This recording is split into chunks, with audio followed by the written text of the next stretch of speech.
குர்ஆன் சொல்லுகிறது, அல்லாஹ் தக்குவா உடையவர்களை நேசிக்கிறான். தக்குவா என்றால் என்ன? அரபி மொழியில் தக்குவா என்றால் பாதுகாத்தல் என்று அர்த்தம்.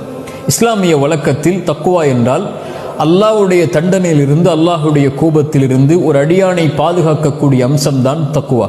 எப்படி பாதுகாக்கும்? அந்த அடியான் அல்லாஹ்விற்கு கட்டுப்படுவதன் மூலமாக, பாவங்களில் இருந்து விலகுவதன் மூலமாக. தக்குவா என்றால் இன்றைய வழக்கத்தில் அல்லாஹ்வுடைய பயம் என்று சொல்லுவோம். அல்லாஹ்வுடைய பயம் என்பது பாவத்திலிருந்து விலகுதல் மட்டுமல்ல, அல்லாஹ்விற்கு கட்டுப்படுதலும் அல்லாஹ்விற்கு நன்மை செய்தலும் தக்குவாதான். உமர் அவர்களிடத்திலே ரலியல்லாஹு அன்ஹு உபய் அவர்கள் ஒரு முறை கேட்டார்கள், உமர் அவர்களே, தக்குவா என்றால் என்ன என்று. உபய் அவர்களுக்கு உமர் அவர்கள் சொன்னார்கள், உபையே, ஒரு முள்ளுள்ள இடத்திலே நடந்திருக்கிறாயா? உபய் சொன்னார்கள், ஆம். எப்படி நடப்பாய்? ஆடைகளை உயர்த்தி பிடித்து கொண்டு எந்த இடத்திலே முள்ளில்லையோ அந்த இடத்தில் என்னுடைய பாதத்தை வைத்து செல்லுவேன்.